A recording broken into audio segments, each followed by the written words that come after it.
Well, I am delighted to say that joining me on the Godcast today is a very well-known gentleman from the world of football, Lou Macari. Lou Macari is a former Manchester United footballer and Celtic. He played over 400 times for Manchester United and over 100 times for Celtic, and then he went on to have a career in management. But Lou's now doing something completely different, and we're going to find out a little bit more about that as we have a chat. Lou, it's brilliant to welcome you to the Godcast. How are you doing? I'm doing fine, thanks, Father. Whereabouts in the world are you, Lou? I'm in Stoke-on-Trent. It's sunny Stoke-on-Trent today. So of all the places in the world, a footy legend like you ends up in Stoke-on-Trent. How come you made it your home? I went to be manager at Stoke City in 1991, stayed there for 7 years, got to like the place, Father, and I've remained here ever since. Yeah. Used to live in Manchester, obviously, when I was at Manchester United. Used to live in Sale, nice part of the world as well, but I've come to like Stoke-on-Trent and been here 26 years now. Wow, quite a long time. I'm in Burnley. We've got quite a few of the Burnley legends living locally. It's one of those places where people used to live in the town where they played, and some of them have stayed with us, so that's quite nice. Just before we take a quick trip down memory lane, Lou, can we start with the Macari Foundation? Because I have to say that as somebody who runs a food bank, I think what you're doing down there for the folk in Stoke is quite incredible. Just tell people who'll be listening a little bit about your foundation there. Well, I started 4 years ago, and I've got to be honest, I think I started by accident. I was sitting at home one night reading the local paper and reading about the council talking about how many homeless people there was in Stoke. Some councillors were saying there was only a handful, others were saying there was into the 100 mark, close to the 100 mark. And I thought, well, there's a massive difference between what one person's saying and another. And if there is close to 100, surely something needs to be done about it. Not that I believed I had any connection with homeless people or knew how to handle them or knew how to look after them. But I just decided to get into my car and went up to the town centre late at night, one Thursday night it was, got out of the car, and immediately I saw about 9 in 2 different doorways sheltering for the night. That was pretty distressing to see people having to shelter in doorways, but I got out and had a chat with some of them. Some of them were Stoke City supporters, so that was no problem for me. Some supported the other team in the city called Port Vale. That was a bit awkward. But the object was to find out why they were in the doorway, why they weren't somewhere else. And I quickly found out there wasn't a place for them, or most of the places that was in Stoke were full. And I asked them if I opened up a place, would they go, would they attend, would they come and stay with me with a roof over their head and getting food and getting clothes. And I promised no more than that. But that I knew I could do if I could find a property. I knew I could supply them with food, clothing, and the most important thing, probably a roof over their head. So the next day I went down to the local council, and I knew a few of the councillors. I asked them if they had a building where they'd locked the doors and they had the keys, and if they had one, could I have it? And I quickly got a building, and I quickly opened up, and I quickly got 12 people in the first night. And that 12 people rose to 20 and 22, 24 and so on. And that was 4 years ago. And we are where we are today in a huge building, and we've got 48 homeless people. And I'm still doing the same thing, Father, as I did 4 years ago. The only thing I know I could guarantee, which was I could feed them, and I'm still feeding them with the help of lots of outlets in Stoke-on-Trent, naming some of them, Greg's the Baker,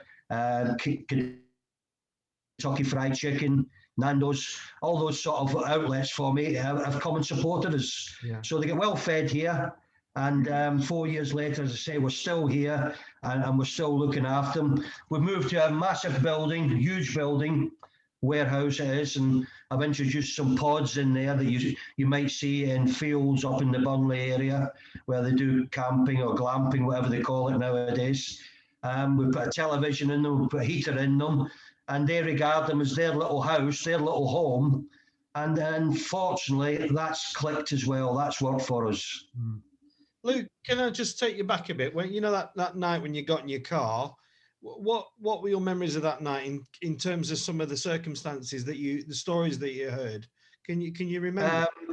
Well, first of all, the night itself, Father, was horrible. It was windy, it was raining, the most unpleasant conditions you could imagine.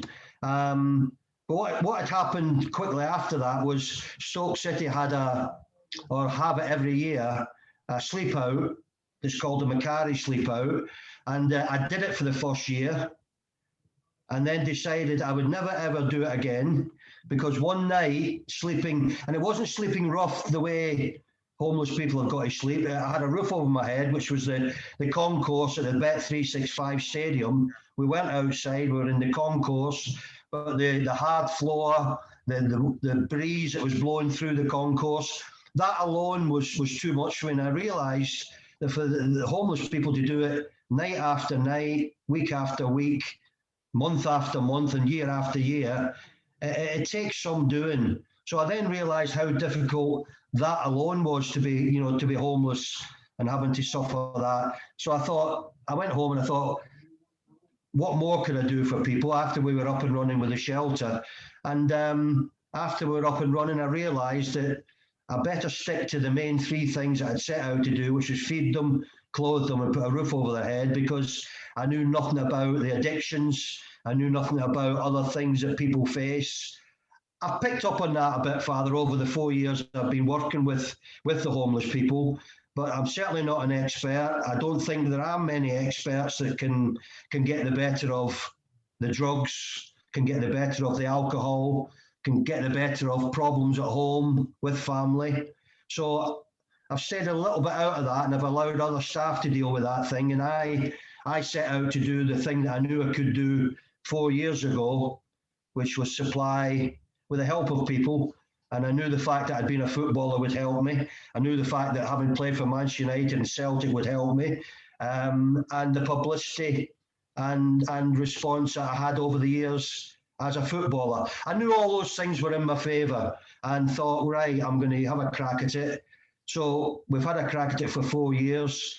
We're at our best position ever. Not with the numbers, because I'd like to see the numbers down to zero. But the numbers, I've realised, are always going to be there. There's always going to be numbers. There's always going to be homeless people. And hopefully, there's always going to be a Macari centre that can help them with the various things I've talked about. Yeah. Where do your frustrations lie with running the foundation, Lou? Is it sometimes with the people that are using them and their resistance to kind of being transformed, if that's the right word, or is it with the service providers? Where does your biggest frustration come in what you do? Bit of both, if I'm going to be honest. I made sure that when I started, I would be on the same sort of level as them. I would be one of them. And I'm happy to say that I think they regard me. They know I'm not homeless, but I think they regard me as one of them. I get a good response from them. I get very little trouble from most of the people that we've got here. But as you'll know, I don't need to tell you, they do frustrate me sometimes. Lack of response that I would like sometimes, that annoys me. Lack of various other things, not attending meetings they have with even court hearings. Sometimes they don't go. And the next thing we've got the police at the door, taking them in for a night because they haven't attended that court hearing. Attending various other things, their addiction places have got to go and get a little bit of help from the people. Other services, most other services, Father, are not to the standard that I would like any homeless person. I mean, I don't know why that is, but that is the case. Maybe there's other people think about doing things in a different way, but a little bit of time for somebody who wants to engage. If they don't want to engage, then that is simple. And I've got a feeling you experienced that, Father, and in terms of where you are, you've experienced the same thing, that a lot of people just don't want to engage and don't want to go on that, probably what they think is a long, difficult road to recovery. Yeah. Lou, one of the myths I constantly dispel, and maybe you can help with, is that people, about the kind of person that uses a food bank or a shelter, my experience, it's been people who've just lost work and fallen into hard times. Can you dispel that myth for me a little bit? I support our local food bank, Father. I make a monthly donation to them, which they tell me is very much needed. They're very grateful I make that donation. And I made that donation because I do understand and realise that in this day and age, 2021, there's lots of people have come across a lot of misfortune. For us that haven't done, we're the lucky ones. And there's others that have lost their job, relationship at home have gone belly up for whatever reason.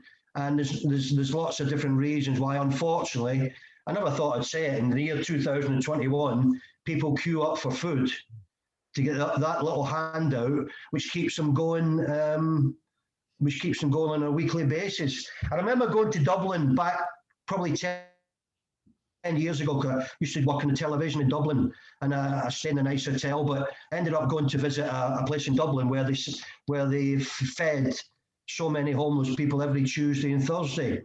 Right. And the numbers were over 200.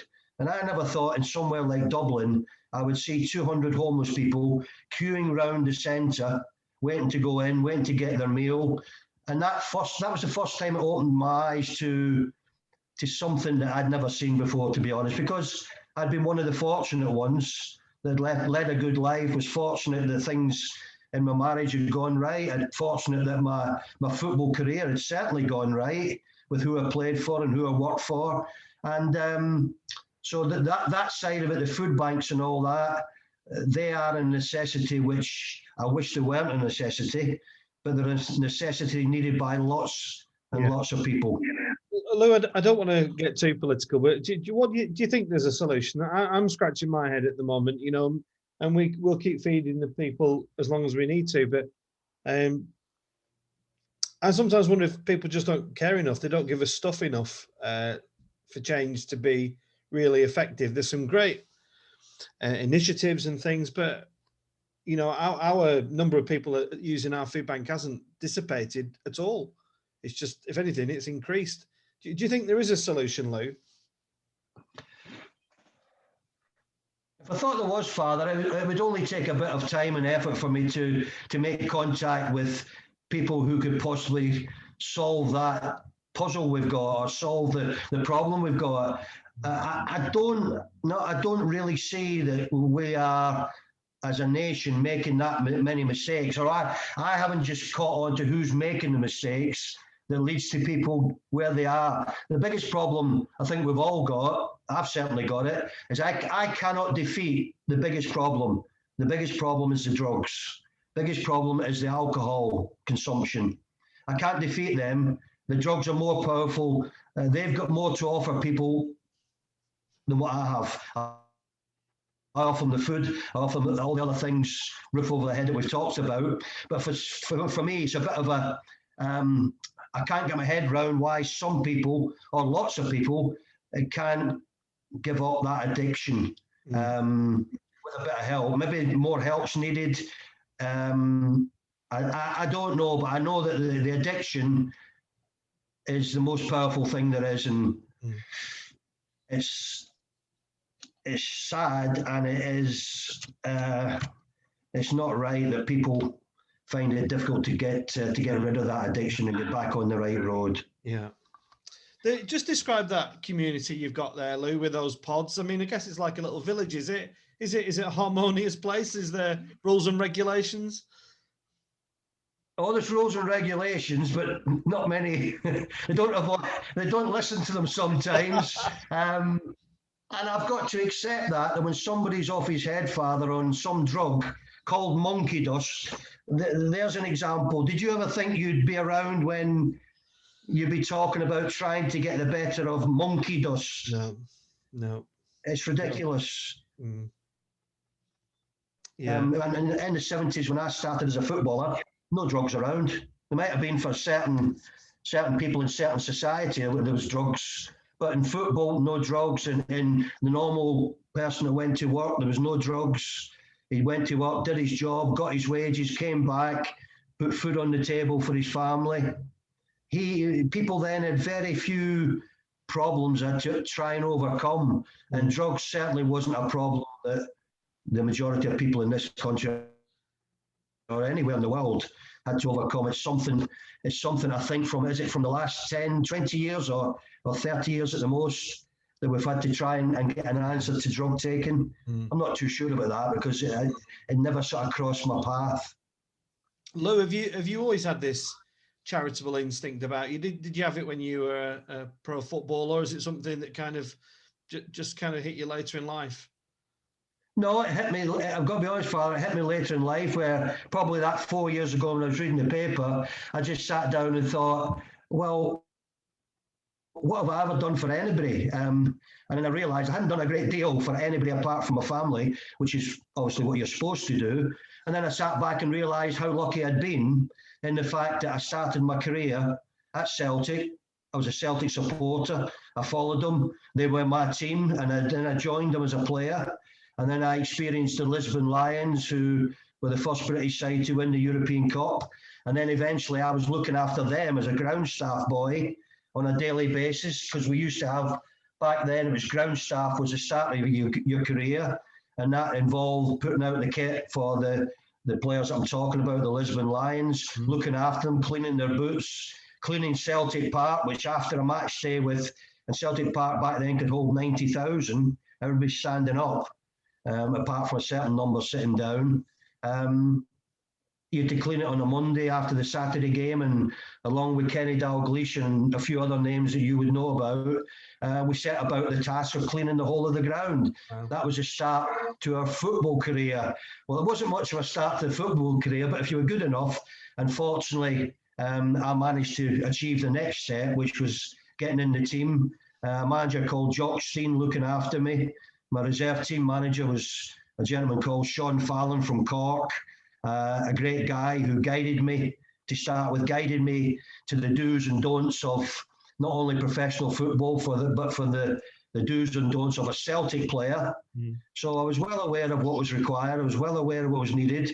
Obviously, the main thing was ability on the football pitch, but in their eyes, management's eyes, there was lots of other things that you had to do, and you had to be a decent fella, you had to be a decent guy, you had to be a decent person. And fortunately, I was brought up believing all those things. Then moved to Old Trafford. Lou, I was going to ask about your upbringing. Did you have a religious upbringing? Was it always going to be a Celtic Football Club and never possibly Rangers? It couldn't be Rangers, Father. I was living in Scotland. I was Celtic mad. So does that answer your question? Well, it does, yeah. But was your family a religious family, or? We went to church on a Sunday. I don't know what you call a really religious family. We were Catholics. We went to church on a Sunday. We tried to do what anybody would try and do at the time: look after other people, look after your neighbour. Because back then you didn't have to lock your back door. Your back door was open, and your front door was open to your neighbour. So the fact that times have changed and we've all drifted away from that, things have changed. Yeah, For people dramatically, and you don't leave the front door open. No, is that kind of Catholicism stayed with you? Do you think? Did you think the charity work is in some way an extension of your faith, or is it just about being a good citizen? Being a good citizen. Maybe somebody from up above, Father, was looking down at me, saying, "Go and do something." I'd had a fantastic life. I'd had a fantastic football career. I've been at a World Cup, which lots of better players than me hadn't been to. One setback I've had probably in my life is my youngest son committed suicide. and probably even after that, I probably realised I wasn't on the ball enough, or I would if I had been on the ball enough, if you can use that term. I probably wouldn't have lost my son, but you lose family in many different ways, and I think most people, after you've lost somebody, you beat yourself about it. But after I realised that probably there was not a lot more I could have done to stop what happened that particular night. Has that haunted you, Lou? Has that stayed with you forever, or have you managed to not forget about it, clearly, but have you managed to put it to one side and box it off? I'm hoping you're going to tell me, Father, you haven't met many people that can box it off. I'm hoping that's what you're going to tell me. Absolutely. Yeah, I knew that was the answer.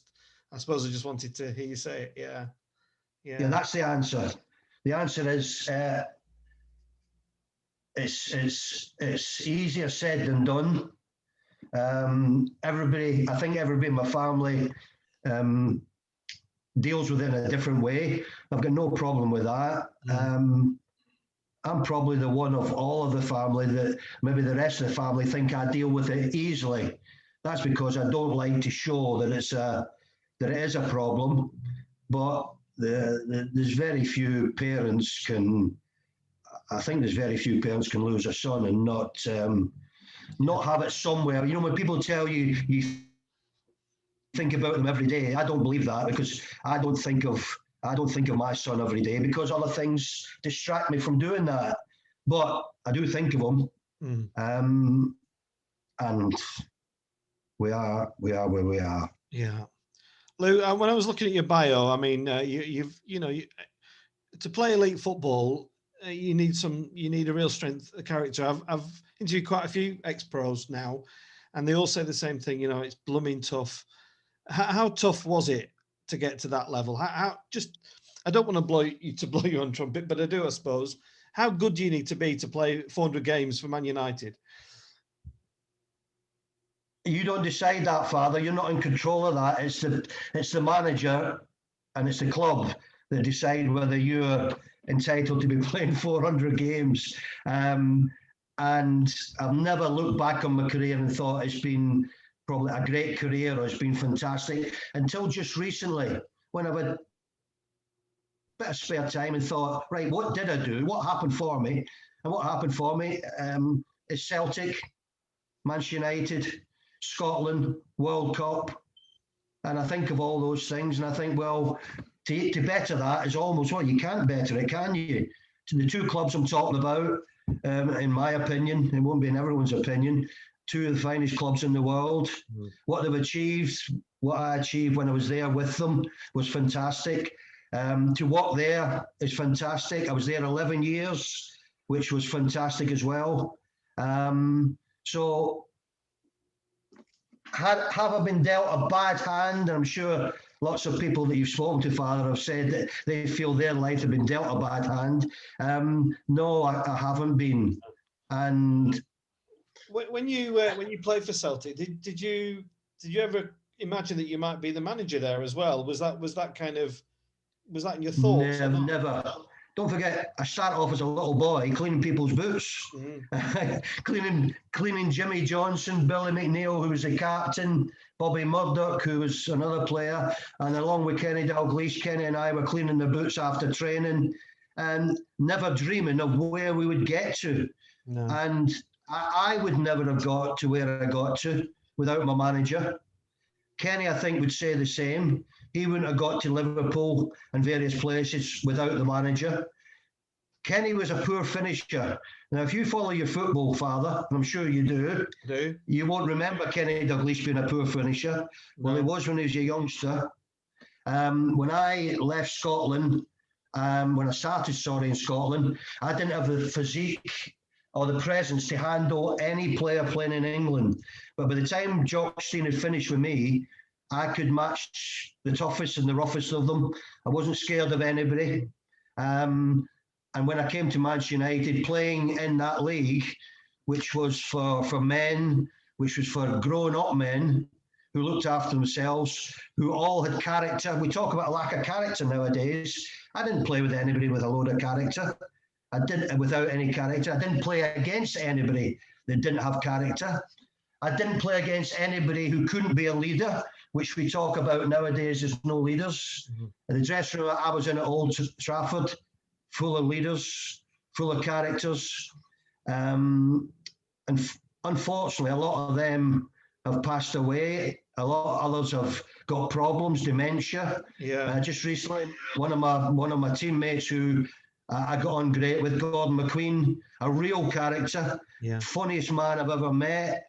And now he's staring at walls and he can't go out of the house. He loved going to the pub. He loved mixing with all the players. He was the life and soul of any party. And when I see him the way I see him now, Father, I thank myself lucky again. I'm not in that position because it must be hell for him and hell for the family.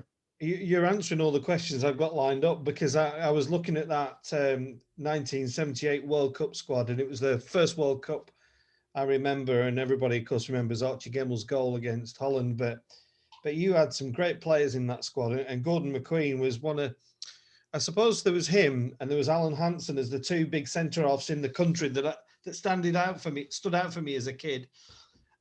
He was an intimidating guy, wasn't he? He was big physique, and he was a great player, wasn't he? Great player, great person.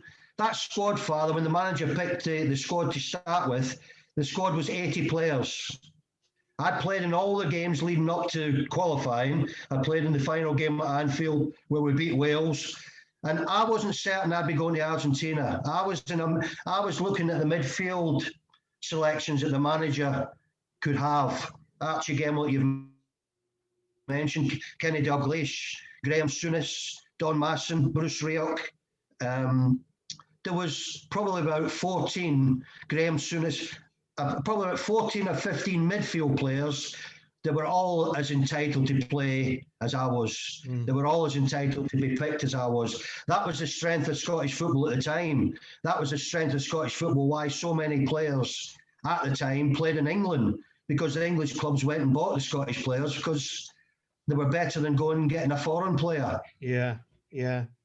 And what's your take on this dementia situation, Lou? Do you think the FA are giving it the credence and the attention it needs? I guess the football itself has changed now, hasn't it, as what it was in the 70s and 80s? But I suppose there's still the risk, isn't there? It's the football now, Father.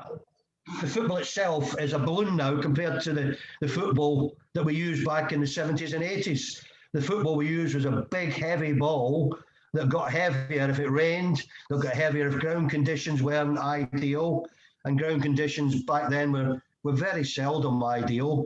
Has it got something to do with it? Well, to be honest, I loved heading the ball. I was good in the air for my size. That's what the managers told me. And Gordon McQueen was good in the air. I wouldn't like to connect it with the fact that football then was a great deal different. It's just the ball was heavier. The ball certainly was heavier. The conditions were a lot tougher to play in back then. And I think we'll need to wait probably another 30 years from now to see the modern day player, what he's like after he's no longer playing football, and to see if he has any effects from the game. But I've got a feeling now that they're going to make every attempt, football is, to do as much as they can to try and rectify, if there is a major problem, to try and rectify that problem. Yeah.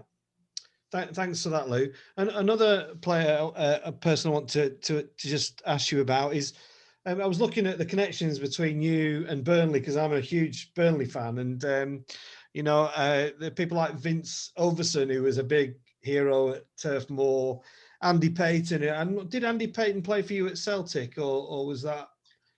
He did. And then we had Wayne. He played a couple of games. Yeah. But the person, Mick Docherty was the assistant manager at Burnley for a while, and of course is the son of Tommy, and Tommy Docherty recently passed away, hasn't he? And I was just wondering if you could just share a few memories of him because he was one of the great characters, wasn't he, of 70s and early 80s football. Father, Tommy Docherty is the funniest manager football has ever had. They will never have someone as witty as the Doc. And people, when I talk about him being witty, they can't find the connection with football management. Well, to relax your players and be able to take the pressure off you between 2 o'clock and 3 o'clock on a Saturday, there's an art in that itself. And the Doc, he had that knack. He went in that dressing room, 2 o'clock on a Saturday at Old Trafford, he picked a team, and before you knew it, because of his entertainment in the dressing room, and I'm sure you had heard them after dinner speaking before he died. He was a wonderful after dinner speaker, very, very, very funny.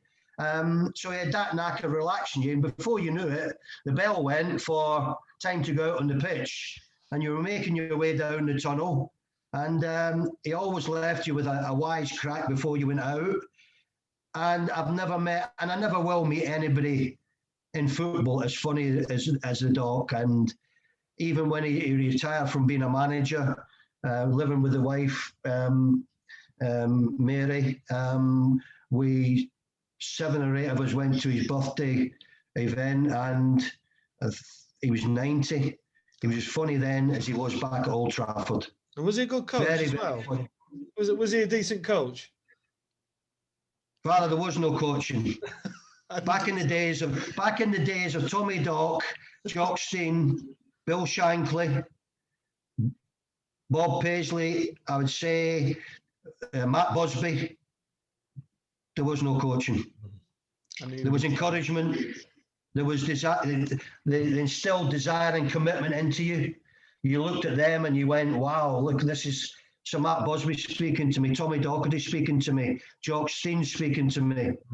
It was all about man management, and the man management was simple. It was discipline. It was building you up when you needed built up. It was that getting the message through to you that being a proper person on the pitch, that was part of it. So no, in terms of boards with team formations on it, home, your own team, or the opposition, I'd never sat in front of a manager who had pointed to the opposition and talked about the opposition. They talked about what we were going to do, and that's what they expected. Fantastic, great. Lou, just I know you've got to get on, so just a couple of quick ones. I think just again looking at Stoke and Burnley, obviously Stoke's got Sam Vokes down there, who's a bit of a legend at Turf Moor. He's not done as well at Stoke, and we've got players like Eric Peters, and we had Stephen Ward with us. What's your take on quickly on Burnley and Stoke in their significant positions at the moment? You impressed with Burnley? Well, I think the manager at Burnley, he's done the same thing every year, which is keep them in the Premier League. He's also been the manager of a team that's risen above what their capabilities should be, and he's managed to achieve that due to his management. He's managed to go and get players that other people have released, like Eric Peters. Stoke will be kicking themselves. They let a left-footed left back leave their club and join Burnley. But your manager spotted that he could play in a high league. He spotted that he had a nice left foot. He spotted all the things why he decided to take the player in. And what he's done at Burnley, if they ever let him go, it'll be a massive mistake. Massive mistake. We know. Burnley surviving in the Premier League, Father, is an unbelievable achievement. And when it looks as if they're not going to do it, I don't know whether he comes to you for a bit of help or where he goes for that help, but well, he manages to turn it round, because I thought this year when they started, badly, I thought this is it. They're not going to do it this year. Trust me, Lou. He doesn't need to ask for my help. I asked for it anyway, because it has been a bit risky. Lou, it's been really lovely chatting to you. I really appreciate your time, and And you really are, what you've done with those pods and feature on the telly as you have, and just raise the profile of people who are in less fortunate circumstances, that those who are probably going to watch or listen to this podcast and Godcast. It's great, and it's inspiring stuff, Lou, and it's wonderful. So thank you for what you're doing down there. And if people want to find out more about Lou's website, just tell us quickly, Lou. Macari Foundation. Just click on there and you'll see what we've got, Father. And if ever you're down in Stoke on Trent, make sure you come and see me, will you? I will, definitely. I'll pop in. Yeah. And Lou, it's great. Thanks again, and I will definitely take you up on that. I'll come and find you and have a look and say hello to the guys, and I'll bring a food parcel or two with me. Lou, thanks for your time. God bless you, brother. And we send our love to Burnley. Cheerio. Thank you. Thank you, Father.